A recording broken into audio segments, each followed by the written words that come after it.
हाय। कैसे हैं आप लोग? आई होप आप सभी अच्छे होंगे और आपके एग्ज़ाम भी अच्छे जा रहे होंगे। सो गाइस, इस वीडियो में हम लोग बात करेंगे, ये बुक का नाम आप देख ही सकते हो, जो कि है हमारा हिंदी भाषा सम्मेशन कौशल, ठीक है, जिसे हम लोग इंग्लिश में बोलते हैं कम्युनिकेशन स्किल्स, ठीक है। तो यानी कि ये हमारा जो बुक है, अगर हम लोग इस बुक को पढ़ते हैं तो हमें क्या सीखने को मिलेगा? ऑफकोर्स हमें अपनी जो कम्युनिकेशन स्किल्स है उसे हम लोग इम्प्रूव कर सकेंगे इस बुक को पढ़ के। यानी कि इसमें बहुत तरीके बताए गए हैं कि किस तरह से हम अपने कम्युनिकेशन स्किल्स को बेटर बना सकते हैं या फिर उसको इम्प्रूव कर सकते हैं, ठीक है।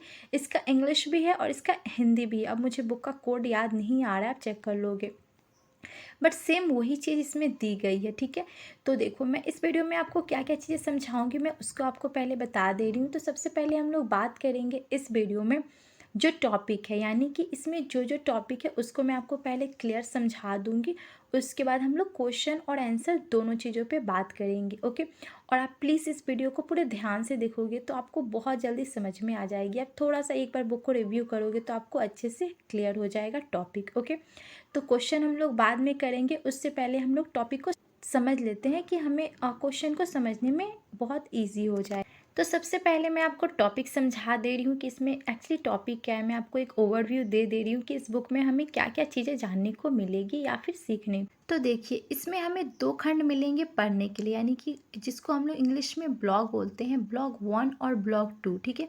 तो हम लोग ट्राई करेंगे कि दोनों ब्लॉक को इसमें करने का, बट अगर नहीं हुआ तो हम लोग दो वीडियो में इसको कर लेंगे, यानी कि एक पार्ट 1 हो जाएगा और पार्ट 2, ठीक है। क्योंकि इसमें जो यूनिट है, यानी जिसको हम लोग बोलते हैं इकाई हिंदी में, तो वो हमारा 12 इकाई है, यानी कि टोटल 12 हमारे इसमें यूनिट है। तो हम लोग इस वीडियो में 6 यूनिट को कर लेते हैं और बाकी नेक्स्ट, यानी कि इसके बाद की जो वीडियो होगी उसमें हम लोग बाकी 6 को कर लेंगे, ठीक है। और एक चीज़ मैं आपको बोलूँगी, सॉरी, मुझे वीडियो बनाने में थोड़ा टाइम लग जा रहा है बिकॉज़ मेरे भी एग्ज़ाम चल रहे हैं इसीलिए, ठीक है। तो आई होप आप मेरी बातों को समझ रहे होंगे।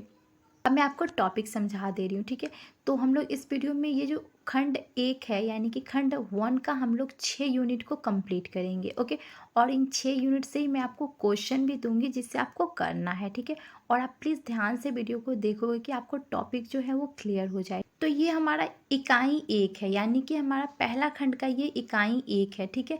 तो देखिए, मैं आपको बहुत ही सिंपल तरीके से समझाऊंगी, आप प्लीज़ थोड़ा ध्यान दोगे तो आपको बहुत इजीली ये चैप्टर समझ में आ जाएगा, ठीक है। तो इसमें देखो, संप्रेषण के मूल तत्व क्या होते हैं, जिसे हम लोग इंग्लिश में बोलते हैं बेसिक एलिमेंट्स ऑफ कम्युनिकेशन, ठीक है। यानी कि हम जो कम्युनिकेशन करते हैं तो उसके मूल तत्व क्या है, ठीक है। ये बस सिंपल सा है, आपको पता होगा, वैसे भी कम्युनिकेशन हर कोई करता है अपनी लाइफ में, ठीक है। तो सबसे पहले आपको इसमें जानना क्या है, मैं आपको बहुत ही ईजी तरीके से समझा रही हूँ। सिर्फ हम लोग इसी के थ्रू हम लोग इस यूनिट को पूरा समझ जाएंगे, ठीक है। तो पहला है, संप्रेषण का अर्थ क्या होता है, यानी कि कम्युनिकेशन का अर्थ क्या होता है। तो सिंपली हम लोग जो बातें, और जैसे कि एक पर्सन दूसरे पर्सन से अपने मन की भाव को अप्रेजेंट करता है, यानी कि प्रकट करता है, उसे ही हम लोग क्या कहते हैं, कम्युनिकेशन कहते हैं, यानी कि संप्रेषण कहते हैं, ठीक है। तो ये आपको क्लियर हो गया। अब हम लोग आते हैं कि इसके भेद कितने होते हैं, यानी कि कितने तरह के होते हैं, ठीक है। ये जो कम्युनिकेशन होते हैं वो कितने तरह के हम लोग करते हैं। तो इसमें आप देख सकते, तो संप्रेषण जो है वो 4 तरीके से होते हैं जिसे आपको जानना है। तो सबसे पहले हम लोग मौखिक संप्रेषण के बारे में जान लेते हैं। तो मौखिक संप्रेषण क्या होता है?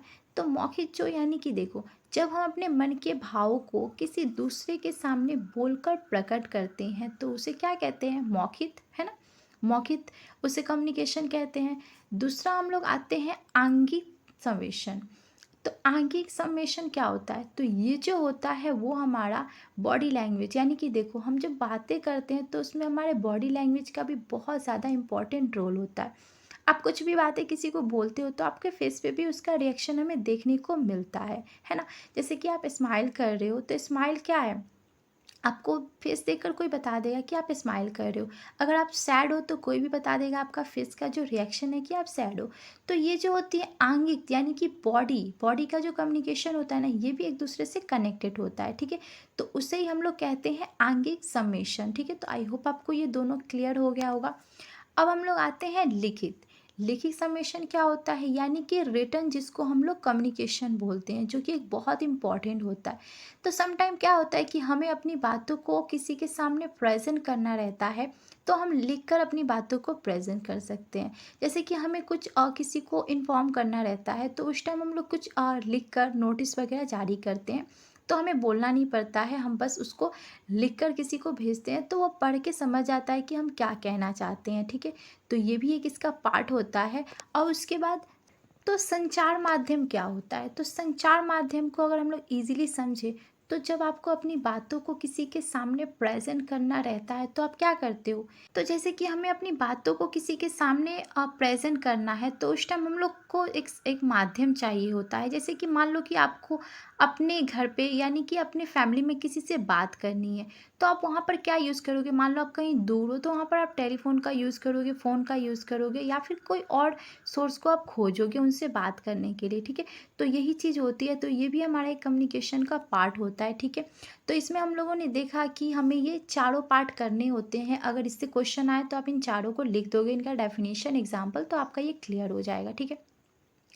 अब हम लोग आते हैं इसके बाद, यानी कि ये जो हमारा अगला इसमें पॉइंट है कि जो सम्मेशन होता है, यानी कि जो कन्वर्सेशन होता है, या फिर आप कम्युनिकेशन बोल सकते हो। तो कन्वर्सेशन का हमें क्यों ज़रूरत पड़ती है, जिसे हम लोग प्रयोजन बोलते हैं, ठीक है। तो इसका हमें क्यों ज़रूरत होती है, तो ये बहुत ज़्यादा इंपॉर्टेंट है, और इससे में भी क्वेश्चन आ सकता है। बात करते हो किसी से, तो उस मतलब जो बातचीत होती है, जो कम्युनिकेशन होता है, उसकी ज़रूरत हमें क्यों होती है? तो सबसे पहले हमें व्यक्तिगत ज़रूरत के लिए, व्यक्तिगत ज़रूरत के लिए, यानी कि आप सोसाइटी में रहते हो, तो आपको लोगों से बात करनी पड़ेगी, है ना। आप कहीं जा रहे हो, तो आप कहीं भी ट्रैवल कर रहे हो, स्कूल में हो, कहीं भी हो, तो आपको बात करनी पड़ती है, यानी कि अपने व्यक्तिगत ज़रूरत के लिए, ओके। और उसके बाद संबंध, व्यक्तिगत संबंध सो व्यक्तिगत संबंध के लिए आपको क्यों ज़रूरत पड़ेगी? क्योंकि मान लो आपके रिलेशन में बहुत सारे लोग हैं, बट आप उनसे अगर बात ही नहीं करोगे, तो क्या आपके बीच में अच्छा रिलेशन बनेगा? सपोज दैट आपकी कोई गर्लफ्रेंड है, ठीक है। तो आप उनसे जब तक बात नहीं करोगे, तो क्या आप लोगों के बीच में एक अच्छा रिलेशनशिप बनेगा? आई डोंट थिंक नहीं बनेगा, क्योंकि हमें बातचीत करनी पड़ती है हर जगह पे, ठीक है। तो इसके लिए हमें इसकी ज़रूरत पड़ती है, इसका प्रयोजन होता है हमें, ठीक है। अब अगले पॉइंट में हम लोग आते हैं, जो कि है सूचना, यानी कि आपको किसी को नोटिस देना पड़ेगा, तो भी आपको इसकी ज़रूरत होती है, यानी कम्युनिकेशन की, ठीक है। तो आप इसको समझ लोगे। आपस में बातचीत करने के लिए भी हमें कम्युनिकेशन की ज़रूरत होती है ना। हम अगर कम्युनिकेशन ही नहीं करेंगे, तो आपस में बातचीत कैसे होगी, ठीक है।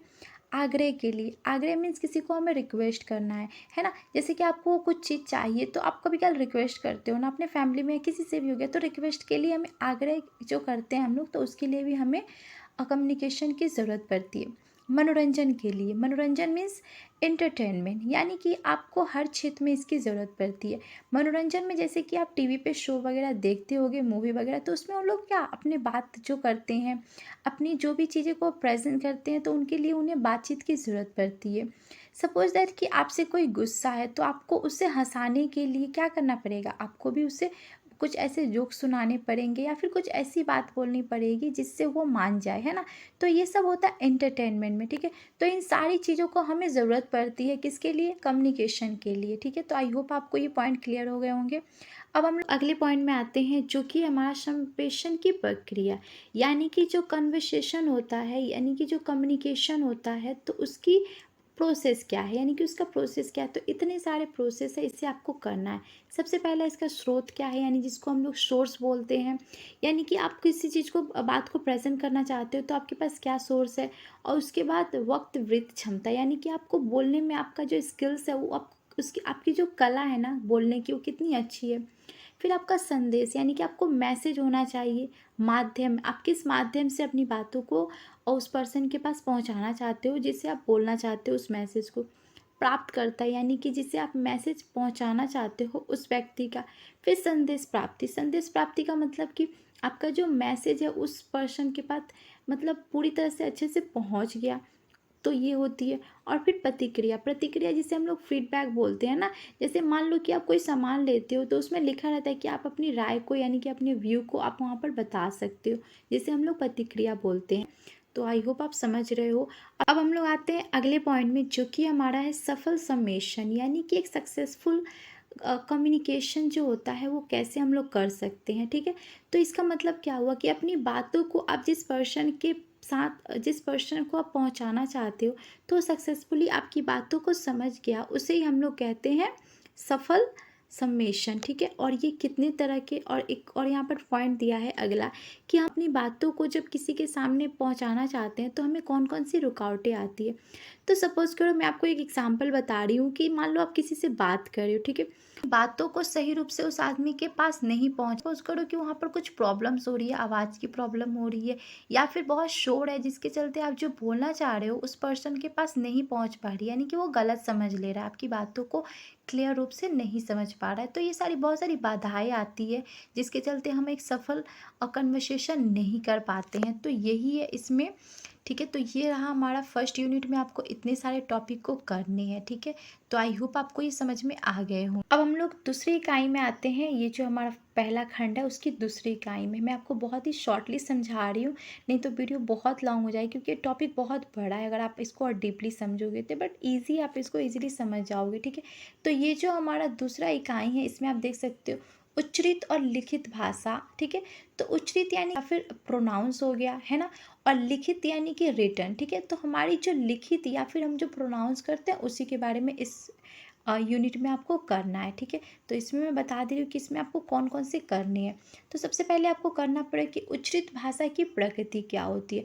तो इसको भी मैं आप एक बहुत ही सिंपल एग्जांपल से समझा रही हूँ कि सपोज करो कोई बच्चा जब जन्म लेता है तो क्या वो सब कुछ जानता है? बिल्कुल नहीं। वो बातों को सुनता है और उसी बात को रोज़ सुनता है, तो वो बहुत जल्दी सीख जाता है, उसे सिखाने की भी ज़रूरत नहीं पड़ती है, क्योंकि वो रोज़ उस चीज़ को सुनता है तो उसे आदत हो जाती है, वो बहुत ही ईजिली सीख जाता है। तो ये क्या है? उच्चरित भाषा की प्रकृति है, ठीक है। और दूसरा में आप समझ सकते हो कि लिखित भाषा की प्रकृति क्या होती है। लिखित भाषा की जो प्रकृति होती है वो बहुत ही अलग होती है। कैसे अलग होती है? क्योंकि इसमें हमें सीखना पड़ता है। जैसे कि आप जब तक मीनिंग नहीं सीखोगे, शब्द नहीं सीखोगे, तो आप कैसे लिखोगे कोई भी वर्ड को। तो इसमें हमें सीखना पड़ता है, टाइम देना पड़ता है, बट हम इसको भी सीख लेते हैं, ठीक है। तो ये थोड़ी एक दूसरे से अलग है, तो इस तरह से आप इसको समझ सकते हो, है ना। बट इसका बहुत ज़्यादा इंपॉर्टेंस होता है हमारी लाइफ में, ठीक है, लिखित जो भाषा होती है, ओके। अब उसके बाद आप इन दोनों के बीच में क्या भेद है, इन दोनों का डेफिनेशन आप कर लोगे तो आपका इजीली ये हो जाएगा। फिर इन दोनों की विशेषता क्या है, यानी कि जो उचित और लिखित जो भाषा है उस दोनों का विशेषता क्या है। अब हम लोग जान लेते हैं कि हमारी जो उच्चरित भाषा है तो उसका प्रकार क्या है, यानी कि उसका मतलब यूज़ क्या है, हम लोग क्या क्या यूज़ कर सकते हैं। तो हम सही बातों को बोलने के लिए हमें सही प्रोनाउंस चाहिए होता हमें सही प्रोनाउंस शब्दों का होना चाहिए, तभी तो हम उसको अच्छे से एक्सप्लेन कर पाएंगे। तो इसकी ज़रूरत हमें होती है। फिर लिखित, लिखित में देखो, अगर कोई चीज़ आप लिखते हो तो वहाँ पर हम लोग अगर अच्छे से सेंटेंस को लिखना है तो हमें सारी चीज़ों की नॉलेज होनी चाहिए। मान लो कि आप कुछ लिख रहे हो, कोई वर्ड लिख रहे हो, तो हमें कहाँ पर फुल स्टॉप लगानी चाहिए, कौन से सेंटेंस को कहाँ पर लिखना चाहिए, तो ये सारी चीज़ें हमें ज़रूरत होती है। तो उसी को हम लोग बोलते हैं लिखित भाषा का प्रकार हम, ठीक है। उसके बाद आता है कि बोलचाल की भाषा का लिप्यंकन, यानी कि कुछ होता है ना कि हम लोग जो बोलते हैं हम लोग उसको उसी मैंने जो बोले हम लोग उसी को लिख देते हैं।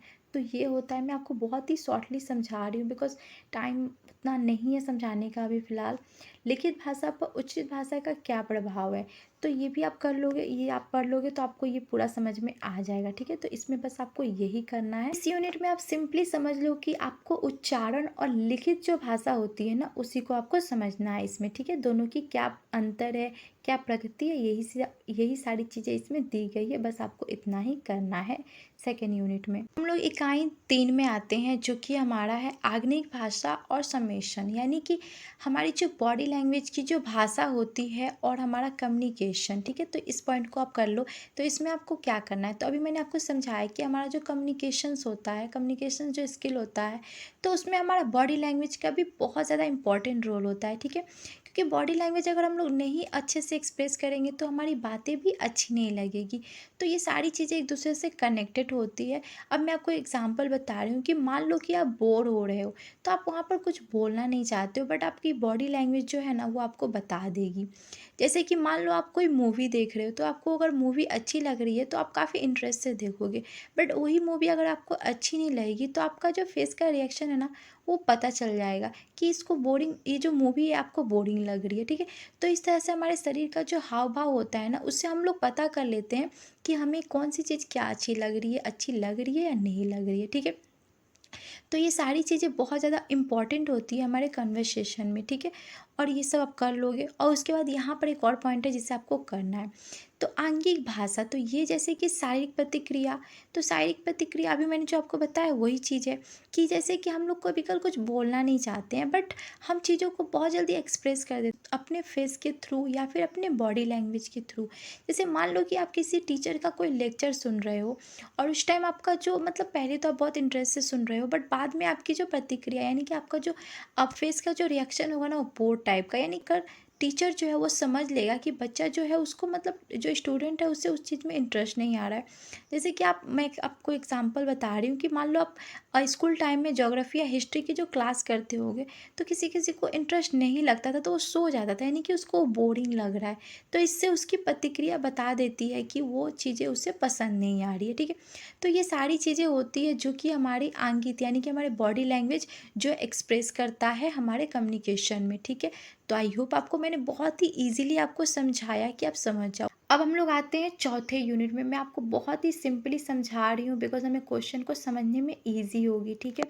तो हमारा चौथा जो यूनिट है जो कि आप देख सकते हो, तो चौथा यूनिट में आपको करना है कौन कौन से, यानी कि टॉपिक क्या है। तो संप्रेषण के विभिन्न रूप, यानी कि इंग्लिश में अगर मैं आपको बताऊं तो डिफरेंस फ्रॉम ऑफ कम्युनिकेशन, यानी कि कम्युनिकेशन कितने टाइप्स के होते हैं, कितने डिफरेंस इनके होते हैं, ठीक है। तो वो चीज़ आपको करनी है। तो सबसे पहले आपको इतना तो पता है कि कन्वर्सेशन होता क्या है, यानी कि कम्युनिकेशन होता क्या है। तो आपको यही चीज़ इसमें करनी है कि संप्रेषण के विभिन्न रूपों का परिचय आपको देना है सबसे पहले। उसके बाद इसमें आपका ये पॉइंट आएगा कि साक्षात्कार। तो साक्षात्कार यानी क्या होता है कि इसका मैं आपको सिंपल एग्जांपल बता रही हूँ कि मान लो आप इंटरव्यू देने जा रहे हो, तो वहाँ पर आपको खुद प्रेजेंट होना पड़ेगा, है ना। आपकी जो बातें होगी दो पर्सन यानी कि आपके और आपका जो इंटरव्यू लेगा उन लोग उसके बीच में, तो आपको साक्षात यानी कि as a proof, just like मान लो कि आप एक मतलब वहाँ पर बैठे हो, यानी कि आपको प्रेजेंट होना पड़ेगा, तब जाके आप अपनी बातों को वहाँ पर बता पाओगे। तो यानी कि आपका इंटरव्यू जो है वो सक्सेसफुली होगा, ठीक है। तो वही चीज़ें होती है इसमें। और इसके अनेक अनेक रूप भी होते हैं, यानी कि साक्षात्कार जो होता है इसका अनेक अनेक रूप होता है। जैसे कि जो मूवी वगैरह कर जो एक्टर्स होते हैं, एक्ट्रेस होती है, तो उनका भी इंटरव्यू होता है। नेता हो गए, टीचर हो गए, सबका इंटरव्यू होता है, तो उन्हें वहाँ पर प्रेजेंट होना पड़ता है, उन्हें उन चीज़ों को दिखाना पड़ता है, तब जाके वो सेलेक्ट होते हैं, ठीक है। तो इसी का मतलब होता है कि ये भी कम्युनिकेशन का ही एक भाग होता है कि आपको अपने जो प्रेजेंटेशन है उसे खुद प्रेजेंट करना पड़ता है, ठीक है। तो ये चीज़ें इसमें आती है। तो आई होप आपको मैंने बहुत ही ईजिली समझाया। अब देखो, ये जो है संवाद, अब मैं आपको समझा दे रही हूँ कि आपको ये भी पॉइंट इम्पॉर्टेंट है जिससे आपको करना है, जो कि हमारा है संवाद। तो संवाद क्या होता है मैं इसको आपको समझा दे रही हूँ। तो संवाद का मतलब होता है डायलॉग। डायलॉग जैसे मूवी का डायलॉग होता है ना, या फिर ये जो संवाद होता है ना, डायलॉग जिसे इंग्लिश में हम लोग बोलते हैं, तो ये हमारी पूरी लाइफ चलती है, यानी कि सुबह से हम लोग उठते हैं रात तक ये चलती है। मतलब ये कभी ख़त्म नहीं होती। हम लोग खुद से भी जो बातें करते हैं ना अकेले में, वो भी एक डायलॉग होता है। जैसे कि मान लो आप सुबह में उठे, मम्मी को गुड मॉर्निंग बोले, फिर स्कूल गए, जो भी आप काम करते हैं ना वो सारी चीज़ें संवाद में आती है, यानी कि हम हर पल संवाद करते हैं, ठीक है।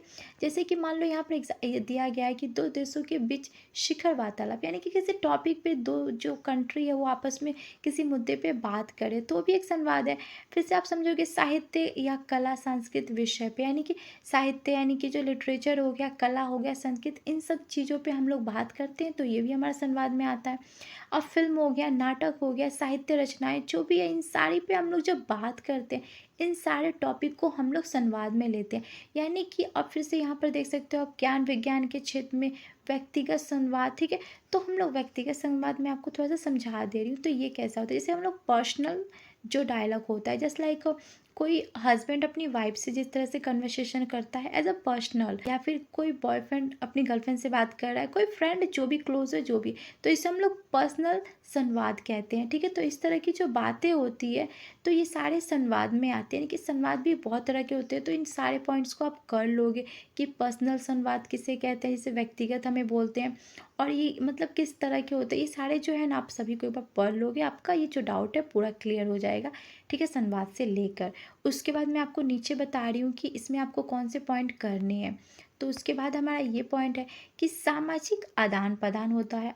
आदान प्रदान का मतलब क्या होता है कि जो चीज़ें ना एक्सचेंज की जाती है ना, कि आप मुझे दो और मैं आपको दूँ, इस तरह से जो चीज़ें होती है। तो इसका क्या होगा, जैसे कि शिष्टाचार, शिष्टाचार यानी कि डिसिप्लिन हो गया। तो हम लोग कोई कंट्री में जाते हैं ना, तो हमें वहाँ का डिसिप्लिन बहुत अच्छा लगता है। तो इसका मतलब ये नहीं कि हम उसकी डिसिप्लिन को ले नहीं सकते, ऑफकोर्स हम ले सकते हैं और अपने को उसमें ढाल सकते हैं। तो उसका भी आदान प्रदान होता है।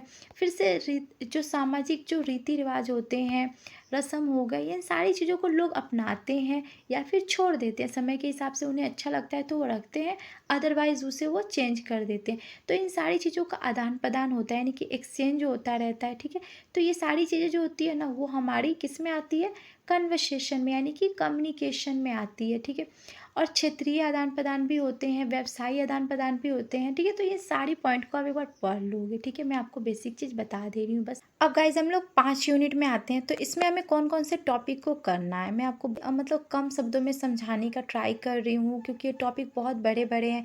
एक एक टॉपिक के लिए हमें एक एक वीडियो चाहिए, बट हम ट्राई कर रहे हैं कि जितना हो सके उतना हम लोग कवर कर सके। ठीक है, तो हमारा 5 यूनिट जो है आप देख सकते हो, इसमें आपको क्या करना है। तो भाषी कला के विभिन्न पक्ष है ना, यानी कि आप जो भाषा बोलते हो ना, जो लैंग्वेज बोलते हो, तो उसके विभिन्न पक्ष क्या होते हैं। तो सबसे पहले आपको इसका भाषा जो होता है उसका संकर माध्यम आपको करना पड़ेगा, और उसके बाद सेम वही चीज़ भाषा के विभिन्न रूप, अभी जो मैंने आपको तीनों समझाया, लिखित भाषा, मौखिक भाषा, आंगिक भाषा। ठीक है, जो लिखित होता है लिखकर, या मौखिक जो होता है हम लोग बोल के बोलते हैं, आंगिक यानी जो हम लोग अपने बॉडी लैंग्वेज के थ्रू समझाना चाहते हैं वो। तो ये सिंपली वही चीज़ें आपको करना है और कुछ नहीं है। अब ये इंपॉर्टेंट है हमारा कि भाषा का यूज़। ठीक है, तो इसको आप थोड़ा सा कर लो कि भाषा का यूज़ हमें क्यों पड़ता है, यानी कि भाषा का इस्तेमाल तो हम अपने व्यक्तिगत ज़रूरत के लिए करते हैं, या फिर सामाजिक चीज़ों को अपने सामाजिक जीवन के लिए, यानी कि सारी चीज़ें जो होती है ना, इसका मैंने क्वेश्चन बनाया, वहाँ पर मैं आपको अच्छे से समझा दूंगी। ठीक है, तो भाषा का यूज़ हम लोग अपने पर्सनल लाइफ में करते हैं और प्रोफेशनल लाइफ में भी करते हैं, और भी अलग अलग जगहों पे हम लोग भाषा की हमें ज़रूरत होती है। ठीक है, अब आते हैं भाषा का व्यवहारिक पक्ष क्या होता है। तो इसे आप थोड़ा सा अच्छा से समझ लो, मैं आपको समझा दे रही हूँ ये चारों या पांचों पॉइंट। तो देखो, भाषा का व्यवहारिक अगर पक्ष आए तो आप सिंपली लिख दोगे कि वक्ता, बोलने वाला, यानी कि देखो भाषा जो है, यानी कि जो शब्द है वो उसे बोलने वाला। फिर सुनने वाला चाहिए हमें। फिर कथन, आप बोलना क्या चाहते हो। फिर उद्देश्य, यानी कि आपका बोलने का उद्देश्य क्या है, पर्पस क्या है। स्थिति, यानी कि आपने जो बातें बोली तो उस टाइम आपकी स्थिति क्या है, यानी कि आप किस पर्सन से, मान लो कि आप कोई बात बोल रहे हो तो आप देखोगे ना कि आपका जो जिस पर्सन से आप बोलना चाहते हो तो उसकी स्थिति, यानी कि उसकी एज कैसी है, वो किस तरह से बातों को समझेगा, ये सारी चीज़ें आपको समझनी पड़ेगी। तो ये होती है स्थिति। समय, यानी कि आप किसी पर्सन से बात कर रहे हो तो समय देखोगे ना, मान लो ज़्यादा आपके पास समय है तो आप उस पर्सन से बहुत ही ईजिली, बहुत ही एकदम खुले होकर काफ़ी टाइम देकर बात करोगे। बट मान लो किसी पर्सन से आप ऐसे बात करो जिसके पास टाइम ही नहीं है, बहुत ही कम टाइम है, तो आप उसको बहुत ही फास्टली जो आप अपनी बातें बोलना चाहोगे उसको बोलकर उसके बाद आप चले जाओगे, है ना। तो ये सारी चीज़ें आती है हमारी किस में, भाषा का व्यवहारिक पक्ष में। तो इन सारे पॉइंट्स को आप कर लोगे। ठीक है, बस यही इसमें करना है और कुछ नहीं है। ओके, तो आप इसको एक बार रीड कर लोगे, देन आपकी कंप्लीट हो जाएगी ये भी। तो हम लोग आते हैं इकाई 6 में। ठीक है, तो इकाई 6 में आपको क्या क्या टॉपिक को करना है। तो सबसे पहले हमारा ये जो टॉपिक है, यानी कि संवाद कला के विभिन्न पक्ष। तो संवाद का मतलब होता है डायलॉग। ठीक है, तो डायलॉग जो होता है उसके विभिन्न पक्ष, यानी कि कितने टाइप्स के होते हैं। ठीक है, इंग्लिश में अगर मैं आपको बोलूँ तो डिफरेंट एस्पेक्ट ऑफ कम्युनिकेशन। ठीक है, तो ये जो कम्युनिकेशन होता है, यानी कि जो हमारा डायलॉग होता है, जब भी हम कोई बात बोलते हैं तो वो किस तरह से होता है। तो सबसे पहले आपको इसका स्वरूप और प्रकार जो है उसे जानना पड़ेगा कि कितने स्वरूप, यानी कि इसका स्वरूप क्या है। यानी कि हम लोग संवाद जो करते हैं, सिंपली क्या, हम लोग अपनी पूरी लाइफ संवाद ही करते हैं, यानी कि बातचीत ही करते हैं, डायलॉग बोलते हैं। हम लोग सुबह उठते हैं, गुड मॉर्निंग से लेकर गुड नाइट, ये सब क्या है, एक सब डायलॉग है। बातचीत जो होती है उसे ही हम लोग कहते हैं, यानी कि हम लोग अपनी पूरी लाइफ जो है वो डायलॉग ही बोलते हैं। मूवी में आप देखते होंगे तो ये सारी चीज़ें क्या है, ये सब डायलॉग है, हमारी संवाद है। अब संवाद की संरचना क्या है, ठीक है। तो संरचना अगर इस तरह के क्वेश्चन आए तो आप इसको इजीली कर लोगे। जैसे कि मैं आपको समझा दे रही हूँ बहुत ही सिंपल तरीके से। तो देखो ये जो संवाद होती है तो इसकी संरचना क्या है। तो सबसे पहले आप किसी से अगर बात करते हो तो सबसे पहले आरंभ करोगे, यानी कि अपने डायलॉग को आप शुरू करोगे। फिर मध्य, यानी कि आप उसके बीच में, यानी कि जो भी आप जैसे बोलोगे अपने मेन पॉइंट पे आओगे कि मुझे क्या बोलना है या जो भी है। फिर अंत आप करोगे, यानी कि उसके बाद उसको बाय या जो भी आपको बोलना है आप उसको बोल दोगे, ठीक है। बुक में एग्जाम्पल दिए होंगे, आप उसको एक बार देख लेना, ठीक है। बस यही है। और ये एग्जाम्पल वगैरह जो है आप उसको थोड़ा सा कर लोगे इसमें। उसके बाद हमें इसमें क्या करना है, तो ये हमारा संवाद की औपचारिकता, ठीक है। तो आपको पता होगा कि हम लोग कोई भी बात बोलते हैं तो वो एक फॉर्मल होता है, एक इनफॉर्मल होता है, ठीक है। तो हम लोग ये अपनी लाइफ में दो ही तरह की बात करते हैं। जब हम किसी बड़े बुजुर्ग से बात करते हैं तो हम काफ़ी रिस्पेक्ट देकर बात करते हैं, बट वहीं पर हम अपने फ्रेंड से बात करते हैं, हमसे जो छोटे हैं उनसे बात करते हैं तो मतलब एक नॉर्मली जैसे कि अपने में जैसे कि तू ताती जो भी हम लोग है उसको यूज़ कर लेते हैं। तो ये सारी चीज़ें आती है हमारी औपचारिक, यानी कि जो डायलॉग होता है, डायलॉग भी हमें सोच समझ के बोलना पड़ता है कि कौन सा पर्सन है, उसकी स्थिति क्या है, ये सारी चीज़ें हमें ध्यान देनी पड़ती है। तो बस यही है, इस सब पॉइंट को आप एक बार कर लोगे। उसके बाद हमें है संवाद की प्रक्रिया क्या होती है, ठीक है। तो संवाद जो होती है उसकी प्रक्रिया को आप यहाँ पर देख सकते हो, यहाँ पर दिया गया है। सबसे पहले हमारा है कि विनय निवेदन, यानी कि देखो आपको कुछ जानना होगा। मान लो कहीं आप एक बहुत ही नए प्लेस पर गए हो तो वहाँ पर आपको कुछ किसी से कुछ पूछना है, तो वहाँ पर आप काफ़ी मतलब एकदम नम्र होकर काफ़ी बात करोगे उस पर्सन से। फिर आप अनुमति होता है इसकी प्रक्रिया, जैसे कि आपको कुछ चाहिए तो आप वहाँ पर अनुमति अलाउ मांगोगे कि हाँ मैं ये कर सकता हूँ या मैं कर सकती हूँ, तो ये सब चीज़ें आती है। फिर सुझाव देना, कभी कभी ऐसा होता है ना कि हमारे दिमाग में कोई थॉट आता है, कोई आइडिया आता है, तो हमें बोलने के लिए वहाँ पर हमें मैनर का यूज़ करना पड़ता है। जैसे लाइक आप ऑफिस में हो तो किसी बड़े पर्सन को आपको कुछ आइडिया अगर आपके माइंड में आ गया तो आपको उसे देना होगा, तो आप उससे अनुमति लोगे कि मतलब क्या मैं ये सुझाव दे सकता हूँ या दे सकती हूँ, जो भी होगा, ठीक है। और बाकी भी चीज़ें होती है उसे आप पढ़ लोगे, ठीक है। तो इन सारी चीज़ों को हमें करनी पड़ती है। और फिर से संवाद की भाषा शैली क्या होती है, ठीक है। तो देखो भाषा शैली का मतलब सिंपली बता दूं तो देखो भाषा जो मान लो एक ही भाषा है बट उसको अलग अलग जगह पे अलग अलग तरीके से बोलते हैं। उसका जो प्रोनाउंस होता है, जिसे हम लोग डायलॉग भी बोल सकते हैं, तो वो अलग अलग टाइप का होता है। जैसे हिंदी में सबका टान अलग अलग होता है, इंग्लिश भी बहुत लोग बोलते हैं बट उनका टान जो होता है ना वो अलग अलग होता है। तो ये सारी जो चीज़ें होती है ना हमारी संवाद में आती है, यानी कि हमारे डायलॉग में आती है। तो हम अपनी पूरी लाइफ जो है वो संवाद करते हैं, यानी कि डायलॉग बोलते रहते हैं। हम अपने फ्रेंड से हो गए, बॉयफ्रेंड से, गर्लफ्रेंड से, जो भी चीज़ होती है ना हम लोग सब डायलॉग, यानी कि एक बातचीत होती है, संवाद दिन भर हम लोग करते हैं। तो बस यही है इसमें। अब हम लोग क्वेश्चन पे आ जाते हैं कि हमें इसमें कौन कौन से क्वेश्चन को अगर हम लोग प्रैक्टिस कर सकते हैं तो मे बी इससे क्वेश्चन अगर आए तो हम कर लेंगे, ठीक है। और गाइज मैंने आपको चैप्टर बहुत ही शॉर्टली समझाया, आई होप आपको समझ में आ गई होगी, बिकॉज जल्दी जल्दी में हम लोग यही कर सकते हैं। पूरा डीपली मैं चैप्टर को आपको नहीं समझा सकती हूँ, बिकॉज एक यूनिट को कंप्लीट करने में 1 घंटा लग जाएगा, तो हमें पूरा यूनिट को करना है। तो इस वीडियो में मेरा टारगेट है कि कम से कम मैं आपको 6 यूनिट कंप्लीट करा दूँ और साथ में क्वेश्चन भी आपको करा दूँ, ठीक है। तो अब हम लोग क्वेश्चन पे आ जाते हैं। तो हमारा फर्स्ट क्वेश्चन है कि संप्रेषण किसे कहते हैं, कितने प्रकार के होते हैं और इसका प्रयोजन क्या होता है, ठीक है। तो अभी मैंने आपको बताया कि हम लोग बातचीत जो करते हैं, कम्युनिकेशन जो करते हैं, तो क्यों करते हैं, क्योंकि हम अपनी बातों को किसी के सामने प्रेजेंट करना रहता है, इसलिए करते हैं। हम अपनी भावनाओं को किसी के सामने साझा करना चाहते हैं, ठीक है। और फिर ये कितने प्रकार के होते हैं और इसका प्रयोजन क्या है हमारी लाइफ में। तो यहाँ से आप क्वेश्चन का आंसर पढ़ लोगे, मैं आपको डिटेल में नहीं समझा रही हूँ, हिंदी तो आप अच्छे से पढ़ के समझ ही सकते हो, ठीक है। और ये कितने प्रकार के होते हैं, मौखिक होते हैं, लिखित होते हैं, और फिर से यहाँ पर आंगित, यानी कि जो बॉडी लैंग्वेज के थ्रू हम लोग चीज़ों को समझाते हैं वो, ठीक है। और इसका मुझे नहीं लिखी हूँ बट मैं आपको इसका आंसर आपको मैं दे रही हूँ कि हमें इसका प्रयोजन क्यों होता है, ठीक है। को आय के संप्रेषण का प्रयोजन हमें क्यों होता है, तो आप सिंपली ये सबको लिख दोगे कि हमें इसका प्रयोजन क्यों होता है। तो हमें व्यक्तिगत ज़रूरत के लिए होती है, व्यक्तिगत संबंध स्थापित करने के लिए, सूचना के लिए होती है, आपसी बातचीत के लिए होती है। तो ये सारे पॉइंट को आप यूज़ कर दोगे उसमें अगर ऐसे क्वेश्चन आए तो। हमें आग्रह किसी को करना होता है तो उसके लिए हमें होती है, फिर से हमें मनोरंजन के लिए होती है। तो ये सारे पॉइंट को आप यूज़ कर लोगे तो आपका ये क्वेश्चन जो है आंसर इसका कंप्लीट हो जाएगा, ठीक है। मैंने नहीं लिखा इसका आंसर, बिकॉज़ अगर मैं लिखती तो फिर आपको ये वीडियो जो है वो बहुत लेट मिलती आई थिंक एग्ज़ाम के बाद, तो उससे कोई फ़ायदा नहीं होता ना, इसलिए मुझे करना पड़ा इसलिए, ठीक है। तो आई होप आप मेरी बातों को समझ रहे होंगे, ठीक है। तो यहाँ पर आंसर दिया, आप इसको भी कर लोगे तो इनफ है।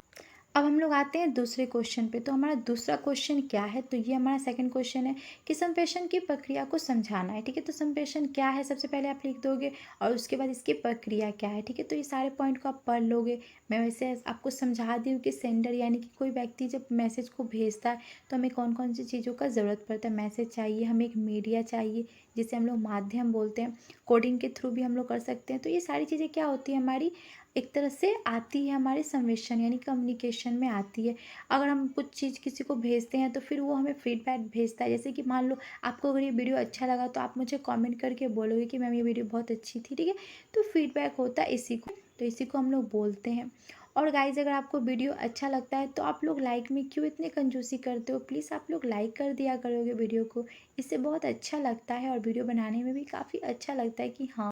अच्छा, तो अब हम लोग आते हैं तीसरे क्वेश्चन में, ठीक है। तो तीसरा जो हमारा क्वेश्चन है वो है हमारा ये कि सफल समेशन किसे कहते हैं, सफल समेशन में कौन कौन सी बाधाएं उत्पन्न होती है। तो ये भी बहुत ही सिंपल और बहुत ही इजी आपका है इसका आंसर। मैं आंसर नहीं लिख पाई बट मैं आपको आंसर इसका दिखा दे रही हूँ। ये आपके पास अगर बुक होगा तो पेज नंबर 15 में मिल जाएगी। वैसे मैं आपको इसका आंसर दिखा दे रही हूँ। ये जो हम लोगों ने अभी क्वेश्चन बात किया कि सफल संवेदन मतलब क्या होती है, ठीक है। यानी कि एक सक्सेसफुल आप एक तरह से कम्युनिकेशन कैसे कर सकते हो, ठीक है। तो यही होता है ना कि हम अपनी बातों को जो बोलना चाहते हैं उस पर्सन के पास बहुत ही क्लियरली पहुंच जाता है और वो पर्सन उस बात को समझ लेता है। तो वही हमारा एक सफल संप्रेषण कहलाता है, ठीक है। तो वही ये चीज़ इसमें दिया गया है। और फिर इसमें कौन कौन सी हमें बाधाएं फेस करनी पड़ती है। तो मैंने अभी आपको बताया कि आप कोई बात किसी से बोल रहे हो तो उस टाइम आपका जो बात है वो उस पर्सन के पास सम रुकावट नहीं पहुंचा, जैसे कि शोरगुल है या फिर आप जो बोलना चाहते हो वहाँ का माहौल काफ़ी भीड़ टाइप का है जिसके चलते आपकी बातें उस इंसान के पास नहीं पहुँच पा रही है। तो ये सब बाधाएं होती है हमारी बातों को उस पर्सन के पास पहुँचाने के लिए, ठीक है। अब एक एग्जांपल से मैं आपको इसको समझा दे रही हूँ इस क्वेश्चन को, अगर आप एग्जांपल में लिखना चाहो तो। कि मान लो आप अपने किसी दोस्त से बात कर रहे हो फ़ोन पे, बट फ़ोन का जो नेटवर्क है वो अच्छे से काम नहीं कर रहा है। तो आप जो बोलना चाहते हो वो उस पर्सन के पास यानी कि आपके फ्रेंड के पास अच्छे से क्लियर रूप में नहीं पहुंच पाया। या तो ये क्या हुआ, एक तरह से बाधा उत्पन्न हो गई ना, जो भी रीज़न हो, बट आपकी बातें उस इंसान के पास नहीं पहुंची है ना। तो ये सब चीज़ें इसमें होती है। तो इसका आंसर है यहीं तक है, आप इसको कर लेना, बस यहीं तक आपका आंसर है, ठीक है।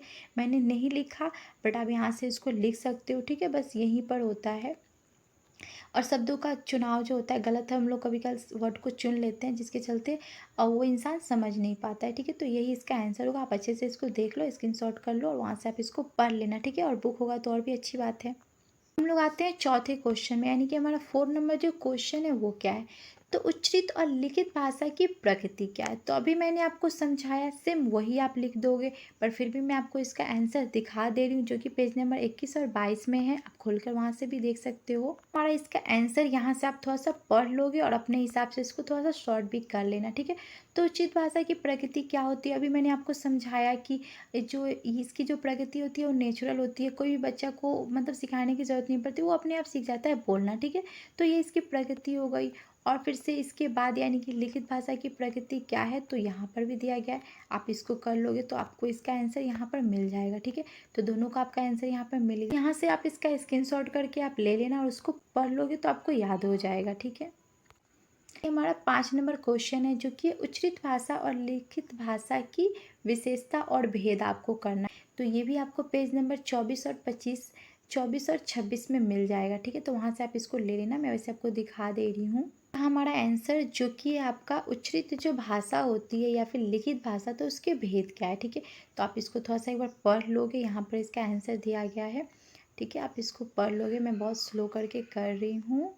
और उसके बाद इसमें आपको ये जो स्ट्रक्चर दिया गया है इसे भी आप कर लोगे। और में भी क्वेश्चन आया तो आप इसको बना दोगे तो आपको अच्छे खासे नंबर भी मिल जाएंगे, ठीक है।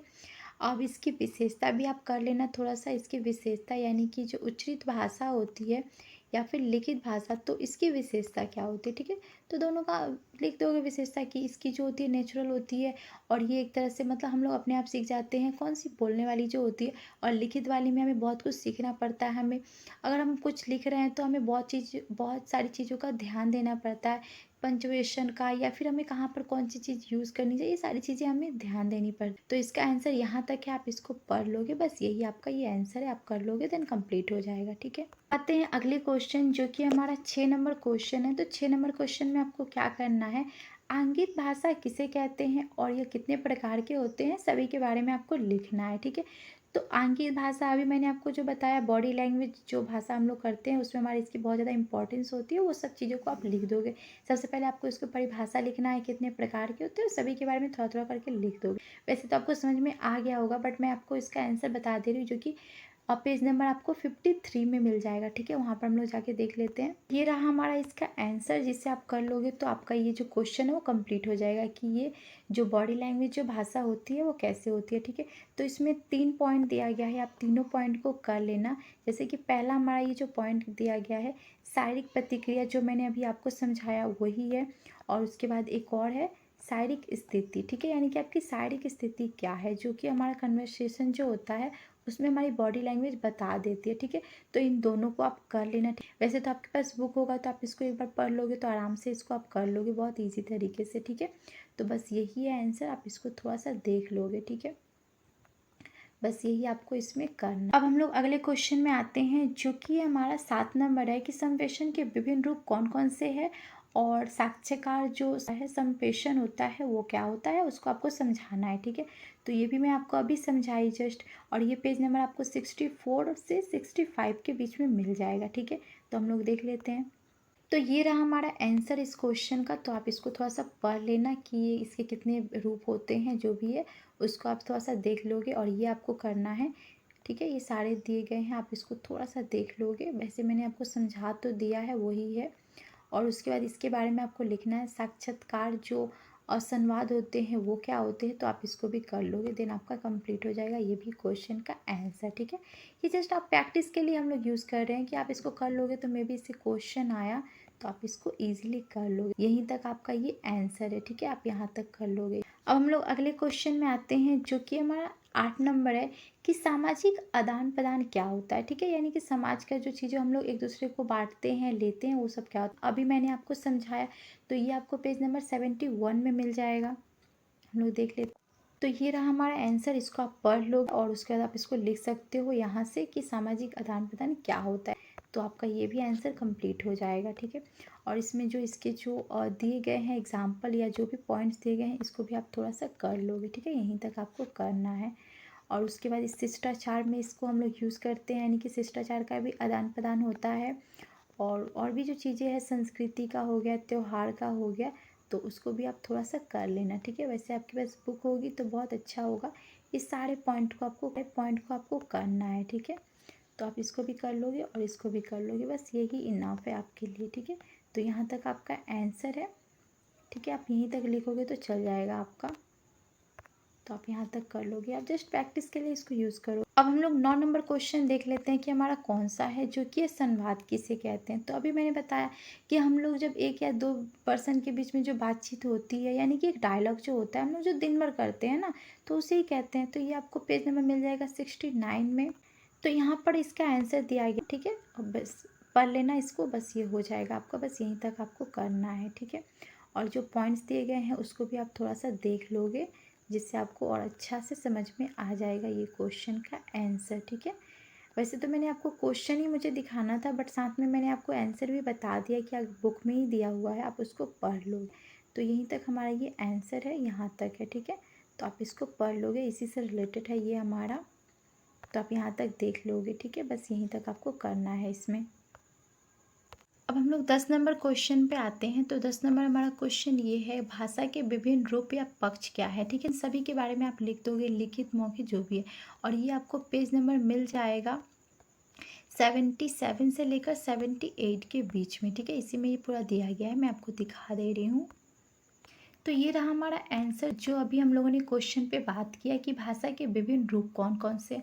तो सबसे पहले अभी मैंने आपको बताया कि लिखित भाषा होती है, फिर मौखिक भाषा होती है और फिर आंकित भाषा होती है। ठीक है, तो ये सब एग्जाम्पल दिए गए हैं, इसको भी आप थोड़ा सा देख लोगे। बट नहीं भी करोगे, ओनली आप सिर्फ इन लोग के डेफिनेशन याद कर लोगे, वो भी इनफ है। ठीक है, तो आप इसको कर लोगे।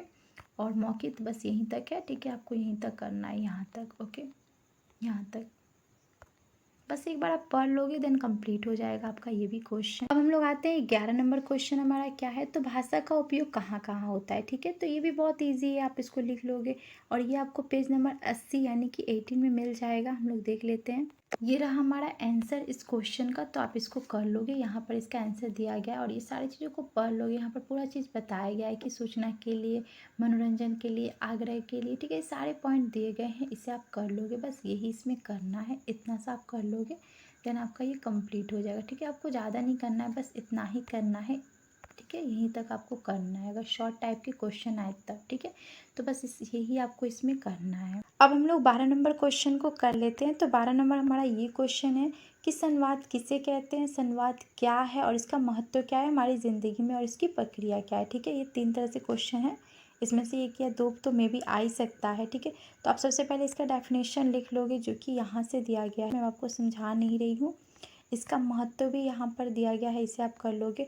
और उसके बाद इसकी प्रक्रिया का मैंने पेज नंबर लिख दिया है, वहाँ से आप इसको देख लोगे, जो कि हमारी पेज नंबर है 102 में आपको मिल जाएगी। मैं आपको दिखा दे रही हूँ। तो ये रहा हमारा इसका आंसर, यानी कि इसकी प्रक्रिया कौन कौन सी होती है। तो सबसे पहले आप थोड़ा सा इसको पढ़ लोगे और उसके बाद इसकी प्रक्रिया यानी कि विनय, निवेदन करना, और ये सब आपको पढ़ने की ज़रूरत नहीं है, ये सबको आप नहीं भी करोगे तो चलेगा। ठीक है, इसको आप एक कर दोगे, मूव कर दोगे। और उसके बाद ये वाला पॉइंट आप कर लेना, ये जो अनुमति दी गई है इसे आप थोड़ा सा कर लोगे, ये सब इसकी प्रक्रिया में आती है। ठीक है, बस यही इसमें आपको करना है। और उसके बाद सुझाव कर लेना आप, ये भी इसकी प्रक्रिया का एक भाग है। ठीक है, तो आप इसको कर लोगे देन आपका ये भी क्वेश्चन जो है वो गाइस कंप्लीट हो जाएगा। ये रहा हमारा ये जो टॉपिक है और इसका अभी भी हमारा 6 जो यूनिट है वो बचा हुआ है, यानी कि खंड 2 अभी भी बचा हुआ है। तो हम लोग ट्राई करेंगे उसको भी जल्दी अपलोड करने का। तब तक आप इससे थोड़ा सा समझो और आप वीडियो को प्लीज़ स्किप करके मत देखना, नहीं तो आपको बिल्कुल भी समझ में नहीं आएगी। तो प्लीज़ आपसे रिक्वेस्ट है कि आप पूरा डिटेल में देखो। ठीक है, और मैं क्वेश्चन जो नहीं लिख पाई और आपको मैंने पेज दिखाया, तो प्लीज़ आप वहाँ से पढ़ लोगे तो आपका ये क्वेश्चन सभी कंप्लीट हो जाएगा। ठीक है, बिकॉज मेरे पास टाइम नहीं था इसलिए मैं क्वेश्चन को नहीं बना पाई, उसके लिए सॉरी। बिकॉज मेरे भी एग्ज़ाम चल रहे हैं। ठीक है, तो मुझे वीडियो बनाने में थोड़ी प्रॉब्लम हो रही है, तो प्लीज़ आप थोड़ा समझो। ठीक है, बस यही कहूँगी कि अगर वीडियो अच्छा लगे तो please like and comment and please subscribe this channel guys. Okay, और मैं जल्दी इसका पार्ट 2 भी जल्दी अपलोड कर दूँगी। ओके, तब तक के लिए आप अच्छे से पढ़ाई करो and last thanks for watching this video guys and bye, take care.